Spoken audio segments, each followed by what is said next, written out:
ABP नेटवर्कच्या ideas of India या विशेष कार्यक्रमाला सुरुवात झाली आहे। सध्या राष्ट्रीय स्वयंसेवक संघाचे सहसरकार्यवाह कृष्ण गोपाल यांची मुलाखत सुरू आहे। थेट जाऊयात कार्यक्रमात। नमस्कार, मैं हूं दिबांग। कृष्ण गोपाल जी, आपका स्वागत है। आपने दिल्ली में एक बड़ा बयान दिया पाकिस्तान को लेकर, और आपने कहा कि अगर पाकिस्तान चाहे तो भारत गेहूं भेज सकता है, 20 लाख टन भेज सकता है, वो मांगता नहीं है। क्या कहना चाह रहे हैं आप? भारत का जो विचार है, सर्वे भवन्तु सुखिनः, दुनिया में सभी सुखी रहें। दुनिया में कोई भी मनुष्य कहीं पर भी भूखा न रहे। हमारे पड़ोस में ठीक है, पाकिस्तान संकट में है, लेकिन बार बार वो हमारे ऊपर आक्रमण भी करता है। लेकिन यदि पाकिस्तान उदार मन से भारत से गेहूं मांगता तो भारत सदाशयता के साथ उसको जरूर देता। यह भारत की सनातन परंपरा है। अभी कोरोना में आपने देखा ना, हमारे पास मेडिसिन थे, वैक्सीन थे, तो हमने जरूरत वाले देशों को तुरंत दिया। हमने गेहूं भी दुनिया में अनेक देशों को दिया जिनको आवश्यकता है। सौभाग्य से भारत के पास सरप्लस गेहूं है, लेकिन वो अपनी जिद छोड़े ना, वो जिद नहीं छोड़ता, शत्रुता नहीं छोड़ता। ये बड़ी उसकी समस्या है।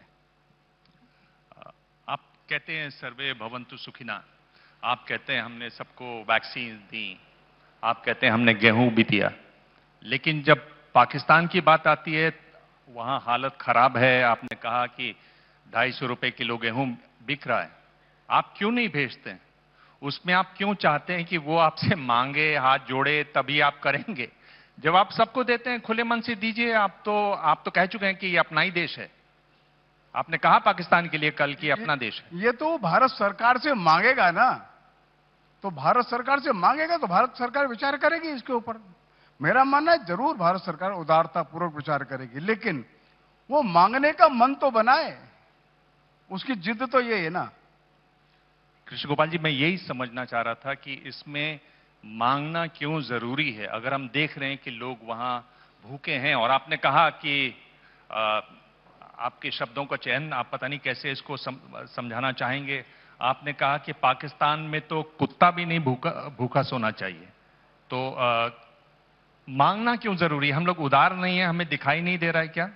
इंटरनेशनल रिलेशनशिप में जो बातें आवश्यक है ना, वो बातें तो आवश्यक है, जरूरी है। आपको क्या लगता है कि अगर वो मांगे तो हम लोग 20 लाख टन गेहूं दे सकते हैं? नहीं, ये तो सरकारों का निर्णय है। हाँ, भारत के पास सरप्लस तो है। भारत अपनी आवश्यकता से 1.5 करोड़ टन गेहूं अधिक पैदा करता है इस समय। ये सच बात है, इसमें कोई दो बात नहीं है। ये बताएं कि पाकिस्तान पर आप लोग बार बार बात करते हैं। इमरान खान ने पिछले दिनों काफी तारीफ की भारत की। क्या लगता है कि एक बार फिर समय है पाकिस्तान से बात करने का? पाकिस्तान को अपने मन को ठीक रखना चाहिए। स्वतंत्रता के बाद से ही पाकिस्तान ने 4 बार भारत के ऊपर आक्रमण किया है। 47 में किया, 65 में किया, 71 में किया, कारगिल में किया। तो उसको अपने इस स्वभाव को सुधारना चाहिए। जब तक अपने इस स्वभाव को नहीं सुधारता तो वहां भी अस्थिरता रहती है, और भारत के साथ एक शत्रुता का भाव उसको हमेशा के लिए छोड़ना चाहिए।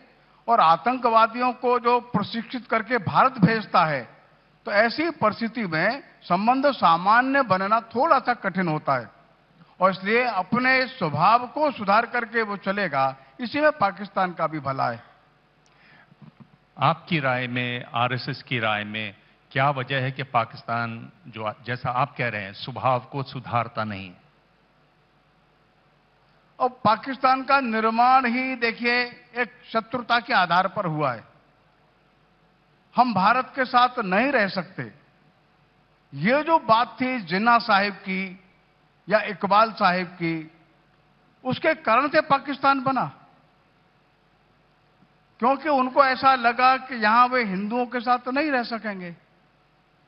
लेकिन ये गलत नीति थी, क्योंकि भारत में विभाजन के बाद भी बड़ी संख्या में मुसलमान रह गए, वे अच्छे तरह से रह रहे हैं यहां।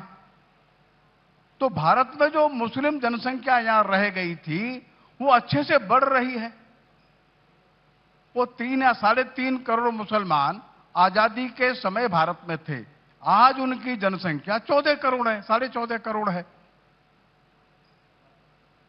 लेकिन पाकिस्तान के अंदर जो हिंदू रह गए थे वो उस समय लगभग 11-11.5% थे, वो केवल 1% रह गए। ये ऐसा क्यों होता है? ये एक चिंता का विषय है। जो आबादी थी मुसलमानों की वो करीब 26% थी, जिन्ना मांग रहे थे 30% आरक्षण। आज वो घट गई है, भारत में करीब 15-16% मुसलमान हैं, 17% मुसलमान हैं। क्या इसमें जो गिनती है वो आपकी गिनती बाकी गिनतियों से अलग चलती है? उसकी कोई खास वजह है? नहीं, मैं तो सेंसस की रिपोर्ट बता रहा हूं। जो पुराना सेंसस था उसमें लगभग 13.5% मुसलमान थे। आज वो मुसलमान लगभग 14-14.25% होंगे, है ना? तो ये सेंसस की रिपोर्ट है। आप सेंसस की बात कर रहे हैं, आपको सेंसस पर कितना विश्वास है? देश में जनगणना होनी चाहिए, ये आप कितना जरूरी मानते हैं? भाई, सेंसस के अलावा और कौन सा आधार है? वो अच्छे प्रकार से हो, इतना ही आवश्यक है। मैं ये सवाल इसलिए भी पूछ रहा हूं कि अगर 1981 से 1881 से, माफ कीजिएगा, लगातार एक काम हो रहा है, वो जनगणना का काम हो रहा है। 1881 से 1830 के आसपास अंग्रेजों ने इसकी कोशिश की थी, और ये पहली बार है कि जनसंख्या अभी तक गिनी नहीं गई है इस देश की। हमारी जितनी भी योजनाएं बन रही हैं वो 2011 में जो जनसंख्या गिनी गई थी, यानी 15 साल पुरानी जनसंख्या के आधार पर बन रही है।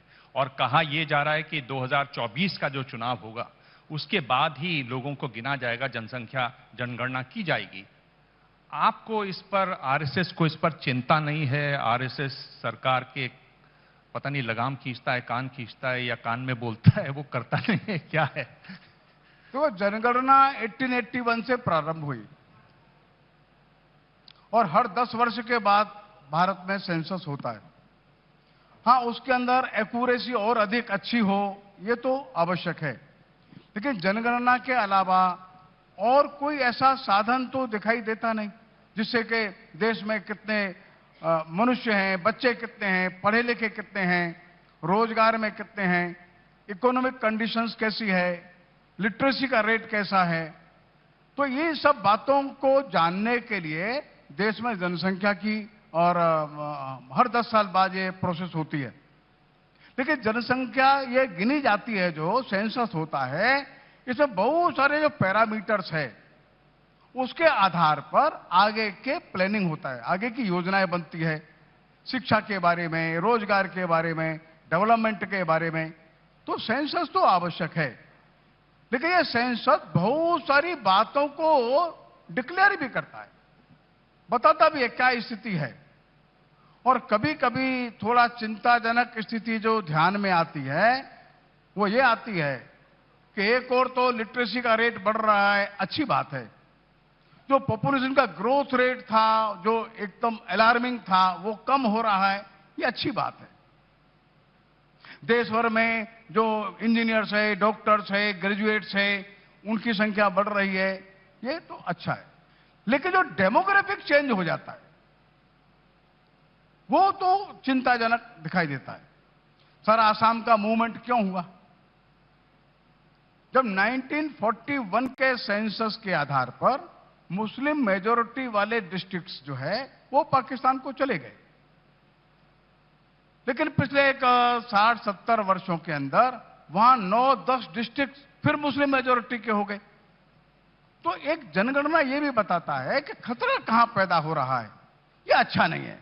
हमारा मानना ऐसा है, ये जो प्लान्ड वे में या किसी भी कारण से जो डेमोग्राफिक चेंजेस आते हैं वे अलार्मिंग होते हैं, भविष्य के लिए एक खतरा, उसकी घंटी बजाते हैं। तो आसाम के लोगों को लगता है उनकी पहचान भी खतरे में पड़ जाएगी। धुबड़ी, नलबाड़ी, हैलाकांदी, करीमगंज, उन जिलों को देखिए ना आप, क्यों ये डेमोग्राफी ऐसी बदल गई, ये हमारे लिए चिंता का विषय है। कृष्ण गोपाल जी, पर मेरा सवाल तो वहीं खड़ा हुआ है, उसके पास आप गए नहीं। मेरा सवाल यह है कि क्या आपने सरकार को कहा, सरकार के कान मरोड़े, सरकार को इशारा किया, सरकार को कहा कि ये गिनी जानी चाहिए आबादी? क्या ये वजह है कि सरकार ने बहुत सारी योजनाओं के बारे में जो दावे किए हैं, वो अगर जनसंख्या गिनी जाती है तो वो दावे उनकी सच खुल जाएगा? 10% घरों में बिजली है, हम ये मान लें कि सभी घरों में बिजली है गांव के, ये सारी बातें खुल जाएंगी। क्या यही वजह है कि 24 के चुनाव के बाद गिनती होगी? इस पर आप सीधा सवाल का जवाब देने रहे हैं, ये बात सही नहीं है आपकी। जो जिस तरह से आप प्रश्न कर रहे हैं वो से हम सहमत नहीं है। आप प्रश्न से सहमत हैं? नहीं, हाँ, आपने जैसे कहा ना, वो प्रश्न को मैं दोबारा बोलना नहीं चाहता, लेकिन जिस तरह से आपने कहा उससे हम सहमत नहीं हैं। राष्ट्रीय स्वयंसेवक संघ तो स्वतंत्र एक संगठन है। हमको जो कहना है या तो जनता से कहते हैं, अपने स्वयंसेवकों से कहते हैं। चलिए, आप भाजपा से आपका जो अगर इंडिकेशन है, तो भाजपा अलग एक स्वतंत्र पॉलिटिकल पार्टी है, वो सरकार बनाती है, वो अपना निर्णय लेंगे। पर क्या इतना कह सकते हैं कि आरएसएस मांग करती है कि जो जनसंख्या गिनी जानी चाहिए थी, 2021 में आनी चाहिए थी, वो काम पूरा किया जाना चाहिए, इतना आप कह सकते हैं? नहीं, पिछली जनगणना तो शायद ये कोरोना के कारण से नहीं हो सके, थोड़ा लेट होने वाली होगी शायद, मेरे अंदाज से। कोरोना में जो जनगणना 2021 वाली होनी थी वो नहीं हो सकी है, शायद उसका काम अभी चल रहा होगा। और उसमें से जनगणना के बाद जो रिजल्ट्स आएंगे सामने, उसमें अगर कुछ आवश्यक बातें दिखेंगी तो वो हम लोग कहेंगे। हमको तो कहने में कोई संकोच नहीं है। जातीय जनगणना का सवाल हो रहा है, हम देख रहे हैं कि बिहार में जातीय जनगणना होने वाली है। इस पर आरएसएस का क्या मत है? क्या जातीय जनगणना इस देश में होनी चाहिए? जातीय जनगणना का विषय हमको ऐसा लगता है कि यह राजनीतिक अधिक है। एक एक जाति को गिन करके उसका पर्पज क्या है, ये थोड़ा ध्यान में रखना है। हाँ, समाज के सभी वर्गों का विकास होना चाहिए, इसमें किसी को दो मत नहीं है। और से अनुसूचित जाति, अनुसूचित जनजाति, उनके लिए आरक्षण है, ओबीसी के लिए आरक्षण है। समाज में किसी भी प्रकार से जातिगत वैमनस्य, जातिगत भेदभाव ये अधिक न बढ़े, इस बात का तो अपने को पूरा ध्यान रखना चाहिए। आपको लगता है जातीय जनगणना से वो बढ़ेगा? हम चाहते हैं किसी भी प्रकार का ऐसा ऑपरेशन न हो जिसके कारण से जातिगत भेदभाव और बढ़े और जातिगत दीवारें और अधिक मजबूत हो। ये अच्छी बात नहीं है। अब धीरे धीरे जातिगत भेदभाव, जातिगत जो है आइडेंटिटी, ये धीरे धीरे जाना चाहिए। जो संविधान ने कहा है वो कास्ट, क्रीड, रिलीजन, इन सब से ऊपर हट करके और काम करेगा। पर ऐसी कोई भी बात जिससे ये जो आइडेंटिटीज है और अधिक सॉलिडिफाई होती है, ये मैं समझता हूं ऐसा कोई भी सिस्टम, कोई भी ऐसा ऑपरेशन ये हमारे संविधान की मूल भावनाओं को शायद थोड़ा सा हो सकता है आहत करे। ये जो आइडियाज ऑफ इंडिया की बात हो रही है, अगर आप अखंड भारत की बात करें तो उसमें आस पड़ोस के आप कितने देशों को गिनते हैं अखंड भारत में? जब अखंड भारत की बात चलती है तो देखिए वो राजनीतिक नहीं है, वो सांस्कृतिक अधिक है। जब वो सारे वो जो भाग जो भारत के दर्शन से, कल्चर से अपने को एक मानते हैं, जिनको मालूम है हमारा जो सांस्कृतिक मूल जो सोर्स है, रिसोर्स है, ओरिजिन है, वो भारत है। तो भारत के इस दार्शनिक, सांस्कृतिक, वैचारिक इस भाव से जो एक रूप मानते हैं, वे अपने आप को भारत के साथ ही जोड़ते हैं। हम समझते हैं वह जो एकता है वो अधिक महत्व की है राजनीतिक एकता के तुलना में। उसमें आप किन किन देशों को शामिल करेंगे अखंड भारत में? हमको ऐसा लगता है कि नेपाल है, भूटान है, म्यांमार है, आपका लंका है, ये सब देश भारत को अपना बड़ा भाई जैसा मानते ही है। पाकिस्तान? उनको भी लगता है। पाकिस्तान भी अब देखिए आजकल वहां कई यूनिवर्सिटीज में यह विषय चलता है कि पाकिस्तान का जन्म कब हुआ। तो बड़ी मात्रा में हिस्ट्री के प्रोफेसर्स जो है इस बात से सहमत नहीं है कि पाकिस्तान का जन्म 14 अगस्त 1947 को हुआ। वो मोहनजोदड़ो को अपने साथ जोड़ते हैं, तक्षशिला को अपने साथ जोड़ते हैं, जो इंडस वैली सिविलाइजेशन है उसको अपना मानते हैं, अपने को हजारों साल पीछे ले जाते हैं। और ऐसा पाकिस्तान के 12 यूनिवर्सिटीज में अच्छी डिबेट होती है। जब पाकिस्तान अपने आप को हजारों साल पीछे ले जाता है तो कहां जाता है? तो वो हमारे प्राचीन भारत के साथ ही जुड़ जाता है। वो पाणिनि को अपना मानता है, वो तक्षशिला विश्वविद्यालय के पढ़ाए जाने वाले विषयों को पाकिस्तान के एंसिस्टर्स का मानता है। और पाकिस्तान के वे जो प्रोफेसर्स हैं आज, वे कहते हैं हमने एक समय पर अपना रिलीजन बदला, लेकिन अपने फोर फादर्स तो नहीं बदले। हमारा कल्चर, हमारा सिविलाइजेशन, हमारे जो जमीन है, वो परंपराएं, ट्रेडिशंस, कस्टम बहुत पुराने हैं। ये जो भाव है, ये जो आपने पहले प्रश्न पूछा, उससे उनको जोड़ता है। फिर जी, ये बताएं कि इस सब में अखंड भारत का जो आपका सपना है, उसमें पीओके का कितना महत्व समझते हैं आप? इस पर गृह मंत्री भी बयान दे चुके हैं। आपकी पीओके पर क्या राय है, क्या होना चाहिए? पीओके ही नहीं, हम तो ये कहते हैं कि जो भी स्थान ऐसा जो कभी भारत के साथ रहा है और धीरे धीरे अपने पुरखों को याद करेगा, पूर्वजों को याद करेगा, पुरानी परंपराओं को याद करेगा, तो अपने एक इतिहास की ओर चल देगा। तब उसको ध्यान में आएगा जो चेंजेस जो बाद में आए, तब उसको इकट्ठा होने का, एक होने का एक आधार मिलेगा, एक ग्राउंड क्रिएट होगा उसमें से। और ये कोई 2-4 दिन की बात नहीं है, और कम से कम राजनीतिक दृष्टि से यह संभव नहीं होगा। और इसलिए जो कल्चरल जो थ्रेड्स है, जो कल्चरल एस्पेक्ट्स है, हिस्टोरिकल एस्पेक्ट्स है, जहां पर कि एकता के भाव मजबूत होते हैं, उनको बार बार ध्यान देने से एक अखंड प्राचीन सांस्कृतिक भारत का फाउंडेशन बनता है। आपको नहीं लगता कि पीओके तो हमें जाके अब ले लेना चाहिए? मैं पूछ रहा हूं सवाल आपसे।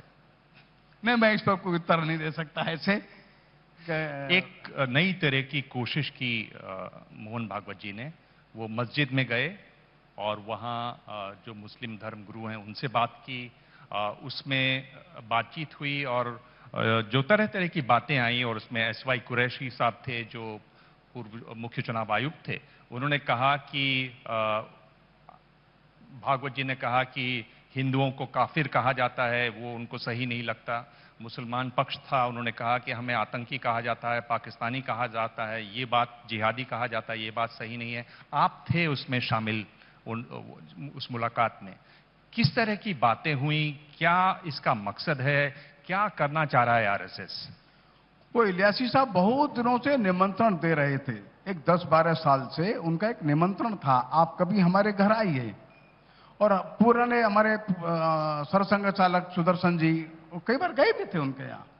उनके निमंत्रण पर मानवर मोहन भागवत जी वहां गए थे, थोड़ा देर उनके घर पर बैठे, एक मदरसे के विद्यार्थियों के साथ उनकी बातचीत हुई, बस इतना ही हुआ था।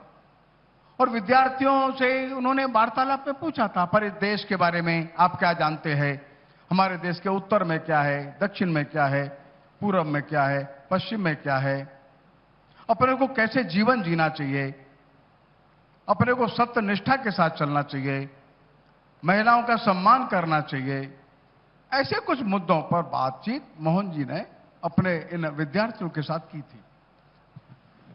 क्या उसमें आप ये जो बातचीत हुई, जो कुरैशी साहब हुई, वो भी बातें वो अलग प्रसंग है।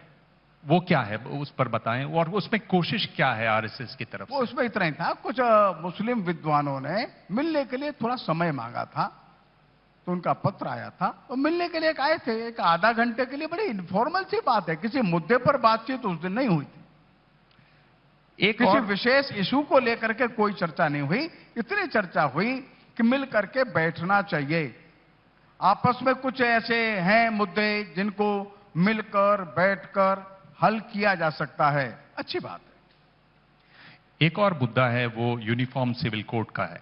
हम देख रहे हैं कि मैंने पिछले हफ्ते ही बात की उत्तराखंड के मुख्यमंत्री से और वहां पर एक कमेटी बनी हुई है जो जल्द ही अपनी रिपोर्ट देगी।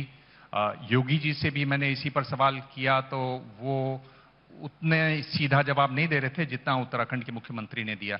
क्या आपकी राय है और क्या आरएसएस ने ऐसा कुछ, आप कुछ निर्देश देते हैं, कान में बोलते हैं, मतलब सांस्कृतिक संगठन जरूर हैं पर बीजेपी से आपकी बातचीत तो होती है और आप ये बातचीत पिछले दिनों देख भी रहे थे। कैसे आपने कुछ कहा है इस बारे में, यूनिफॉर्म सिविल कोड के बारे में? यूनिफॉर्म सिविल कोड के बारे में संविधान सभा में चर्चा हुई है। जो कॉन्स्टिट्यूशनल असेंबली है उस असेंबली के डिबेट्स में हम लोग को जाना चाहिए। तो जो फ्रेमवर्क ऑफ द कॉन्स्टिट्यूशन है उनका भी एक विल है। वो विल क्या है? संविधान निर्माताओं ने क्या बातें ध्यान में रखकर यह अपेक्षा व्यक्त की थी कि देश को जल्दी ही एक यूनिफॉर्म सिविल कोड मिलेगा। ये बात ठीक है, उस समय इस पर सहमति नहीं बनी और उन्होंने भविष्य के लिए इसको छोड़ दिया। नंबर 2, अनेक बार सुप्रीम कोर्ट ने सरकार को यह निर्देश दिया है कि जल्दी ही यूनिफॉर्म सिविल कोड की तैयारी करो, इसको लाने का कोशिश करो। तो वो क्या बात है? किन मुद्दों पर हमारी संविधान सभा के सदस्यों ने और किन मुद्दों पर हमारे सर्वोच्च न्यायालय ने निर्देश दिए हैं, उन मुद्दों को अपने को ढूंढकर निकालकर कुछ मुद्दों पर अगर बन जाती है और सहमति तो इसको लाना चाहिए। ये हमारी संघ की राय नहीं है, फिर मैं बता रहा हूं, संविधान के निर्माताओं की राय है। ये संविधान में है, संविधान सभा की डिबेट में है ये। नंबर 2, ये सर्वोच्च न्यायालय के भिन्न भिन्न निर्णयों में है कि देश को एक यूनिफॉर्म सिविल कोड की ओर बढ़ना चाहिए, लेकिन इसको अब बहुत लंबा समय हो गया, 72 ईयर्स हो गया। तो कोई तो इस पहल को करे।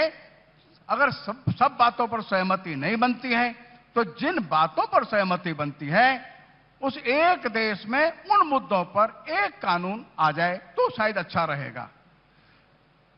भागवत जी, अब तो डबल इंजन की सरकारें बहुत सारे राज्यों में हैं। डबल इंजन की सरकारें बहुत सारे राज्यों में हैं, क्यों नहीं आप इस पर सरकार को कहते, बीजेपी को कहते कि भाई अब कर दो, अभी नहीं तो कब? देखिए, बार बार वही प्रश्न पूछते हैं। सरकारों को कहने का काम हमारा नहीं है। नंबर 1, सरकारें स्वतंत्र है। भाजपा एक स्वतंत्र संगठन है। भाजपा में काम करने वाले जो मंत्री है, मुख्यमंत्री है या केंद्र की सरकार है, वे मिलकर के अपने हिसाब से निर्णय लेते हैं। राष्ट्रीय स्वयंसेवक संघ कोई अलग से कोई बाहर बैठी एजेंसी नहीं है जो उनको निर्देश दे, ऐसा कुछ नहीं है। वही बात सच है। बीबीसी पर रेड हुई पिछले दिनों, हमने देखा। हम अगर बीबीसी का इतिहास देखें तो 1968 में कोलकाता पर एक फिल्म बनाई थी बीबीसी ने, बीबीसी को बैन किया गया, बीबीसी के दफ्तर बंद हुए। 1971 में बीबीसी फिर लौटा, 75 में फिर जब इमरजेंसी लगी लंदन से चला बीबीसी, और उसके बाद 84 के दंगे हुए, बीबीसी ने फिल्म बनाई, वो दिखाई गई। अब ब्रिटिश पार्लियामेंट में कहा गया कि हम पैसा जरूर देते हैं लेकिन इनको बोलने की आज़ादी लोकतंत्र में होनी चाहिए। आपकी इसमें क्या राय है? क्या इस तरीके से रेड्स करना एक फिल्म बनने के बाद, डॉक्यूमेंट्री बनने के बाद, क्या ये सही आप इसको मानते हैं? आप कैसे देखते हैं, क्या नजरिया है आरएसएस का आजादी पर, प्रेस की आजादी पर, बोलने की आजादी पर? नहीं, दोनों बातें हैं। आजादी भी होनी चाहिए, शायद लोकतंत्र कहता है उतनी आजादी होनी चाहिए, लेकिन जो एजेंसी रेड डालती है उनके पीछे भी कुछ कारण होता है। उनको वो अधिकार है, कहां गड़बड़ हो रहा है, क्या चेक करना, कहां रेड डालना, वो उनका वो है, अधिकार क्षेत्र है। तो दोनों का अधिकार क्षेत्र है, दोनों को अपने अपने अधिकार क्षेत्र और दोनों को अपनी अपनी ड्यूटीज, दोनों को निर्वाह करना है। किसी को भी अपनी अपनी और जो सीमा नहीं पार करना चाहिए, इतना ही है। क्या ये जो रेड हुई उसको आप गलत मानते हैं? नहीं, इसमें हम कुछ नहीं कह सकते। नहीं, हम कैसे कह सकते गलत है कि ठीक है? ये तो वहां की परिस्थितियां बताएंगी। वो तो बहुत जगह रेड डालते होंगे ना, वो जगह वहां भी डाला होगा, क्या कारण था ये वो बताएंगे। पार्लियामेंट में लोग प्रश्न पूछे, गलत है तो कोर्ट में चले जाए। ये नेता हैं, बड़े नेता हैं और आरएसएस से जुड़े हुए नहीं थे शुरू से। बहुत बड़ा इनका राज्य है, बहुत करिश्माई नेता के रूप में उभरे हैं। अब वो विकास की भी बात करते हैं और बहुत मजबूती से बात कर रहे हैं, भगवा पहनते हैं। मैं योगी जी की बात कर रहा हूं। योगी जी को आरएसएस कैसे देखती है? क्योंकि अगर आप जिस तरह की चर्चाएं होती हैं, जिस तरह की बातें होती हैं, खासतौर पर दिल्ली की सत्ता के गलियारों में, तो देखा जा रहा है कि ये भविष्य के प्रधानमंत्री हैं और आरएसएस बैक्ड हैं, आरएसएस का समर्थन है इनको। नहीं, ऐसा कुछ नहीं। योगी जी एक अच्छे व्यक्ति, इतना ही है। और आप सभी लोग उनको जानते हैं और आज से राजनीति में तो नहीं आए वे शायद 5 बार सांसद भी रहे हैं, विधायक भी रहे हैं। और उनका जो मठ है, वो मठ के जो प्रमुख है, वे सांसद का चुनाव लड़ते हैं। इनके पूर्व के गुरु महंत अवैधनाथ जी, वे भी सांसद रहे। उनके पूर्व के गुरु दिग्विजय नाथ जी, वे भी सांसद रहे। हाँ, ये बात सच है कि महंत होते हुए भी उस गद्दी का प्रमुख जो है राजनीति में रहता है, उन्होंने स्वीकार किया है। लेकिन उत्तर प्रदेश में उनकी उपलब्धियां हैं जिसको सारा देश भी शायद देखता जानता होगा। लेकिन भविष्य में क्या है, ये भाजपा को निर्णय करना है, ये संघ के निर्णय का प्रश्न ये नहीं है। पर संघ का उनको समर्थन रहेगा? संघ को इस तरह की नेता पसंद है? हमारा सभी अच्छे भले लोगों को समर्थन है। ये बताइए कि एक और चीज जो योगी जी के साथ आई और जो अब उत्तर प्रदेश से मध्य प्रदेश में भी दिखाई दे रही है, जम्मू कश्मीर तक पहुंच गई है, बुलडोजर की मैं बात कर रहा हूं। अगर बुलडोजर का इतना इस्तेमाल होता है तो कानून व्यवस्था, संविधान, न्याय व्यवस्था, ये तो फिर पीछे छूट जाती है। आप बुलडोजर चला दीजिए, बात खत्म। नहीं, बुलडोजर चला रहे होंगे वे, और आपको ऐसा लगता है कि गैर कानूनी है तो उसके लिए न्यायालय खुला है। ये बुलडोजर चलना गलत है कि ठीक है, या तो ये विधानसभा तय करेगी, लोकसभा तय करेगी, या न्यायालय तय करेगा। अगर वो गलत चलता है तो कोर्ट में जाओ ना। कोर्ट में जाने के लिए स्वतंत्र है सब लोग। हाई कोर्ट जाओ, सुप्रीम कोर्ट जाओ। ये तो बिल्कुल साफ बात है, मेरे ख्याल से सब जानते हैं कि अगर आप किसी बात से सहमत नहीं है तो कोर्ट जाइए। पर मैं ये पूछ रहा हूं कि एक अपनी भी तो सोच होती है, एक सरकार की भी तो सोच होती है। आप जैसे संगठन जो इतनी चीजों को सोचता है, इतनी जगहों पर जाकर लोगों की मदद करता है, उसकी भी तो एक सोच होती है। आपकी सोच में बुलडोजर कहां है, ये पूछ रहा हूं। ऐसा है कि जो मेरे को जानकारी है, मैं उसमें बहुत ज्यादा गहराई से गया नहीं, लेकिन कुछ अपराधी वृत्ति के लोग होते हैं और गलत ढंग से मकानों पर कब्जे कर लेते हैं, गलत ढंग से मकान बनाते हैं, और उनको बहुत नोटिस हो चुका होता है, वो हटाते नहीं। ये मेरे को मालूम है असलियत क्या है, सच क्या है। अगर सही मकान तोड़ा है तो कोर्ट कचहरी है ना, जाते क्यों नहीं है? पर अपराध भी करते हैं, इल्लीगल मकान भी बनाते हैं, नोटिस देने के बाद तोड़ते भी नहीं है, तब लास्ट शायद रेमेडी ऐसा मुझको लगता है उनके पास वो बचता होगा। मैं उसके न पक्ष में हूं न विरोध में हूं, लेकिन जो पीड़ित वर्ग है उनको लगता है गैर कानूनी काम हो रहा है, तो देश में न्यायालय अभी भी सामर्थ्यवान है, और हाई कोर्ट है, सुप्रीम कोर्ट है, और कोई हाई कोर्ट सुप्रीम कोर्ट किसी प्रकार से प्रभावित है ऐसा मानने का कोई कारण मैं नहीं मानता। ये एकदम बिल्कुल राजनीति से दूर मैं थोड़ा जा रहा हूं, पर मैं आपसे पूछ रहा हूं क्योंकि देश में इसको लेकर बहुत चिंता है। खासतौर पर हिंदी पट्टी में बहुत सारे लोग हैं जिन्होंने LIC में पैसा लगाया हुआ है, जिन्होंने स्टेट बैंक ऑफ इंडिया में पैसा लगाया हुआ है, पंजाब नेशनल बैंक में लगाया हुआ है। 80,000 करोड़ का निवेश है अडानी कंपनी में। क्या आपको लगता है कि ये जो आम लोग हैं इनका पैसा सुरक्षित है? क्यों नहीं RSS की तरफ से इस पर कोई भी बयान आया कि भाई कम से कम इसकी जांच होनी चाहिए, क्योंकि हमारे ही लोग हैं, देश के लोग हैं जिनका पैसा है इन बैंकों में। हम समझते हैं इस केस को तो अब सुप्रीम कोर्ट भी देख रहा है, और सभी लोग देखें तो केस बिगड़ न जाए कहीं आपका। ये भाई इस केस पर पार्लियामेंट में डिबेट चल रही है, सुप्रीम कोर्ट ने संज्ञान लिया है, सुप्रीम कोर्ट स्वयं जांच के लिए तैयार है, कुछ कमेटी बना रहे हैं। जब इतनी हायर अथॉरिटीज इस केस में इन्वॉल्व है तो हर विषय पर संघ तो कोई बयान देता नहीं। आप मानते इस बात को, जानते भी हैं। संघ ऐसी आए दिन की जो बातें होती हैं, संघ इस पर कोई बयान नहीं देता है। और कोई बहुत आवश्यक कोई राष्ट्रीय मुद्दा होता है तो संघ अपने अखिल भारतीय प्रतिनिधि सभा में या कार्यकारी मंडल में उस पर प्रस्ताव पारित करेगा। लेकिन कोई राष्ट्रीय मुद्दे आते हैं तो उस पर संघ प्रस्ताव पारित करता है। आए दिन होने वाली घटनाओं पर संघ वक्तव्य सामान्यतया नहीं देता।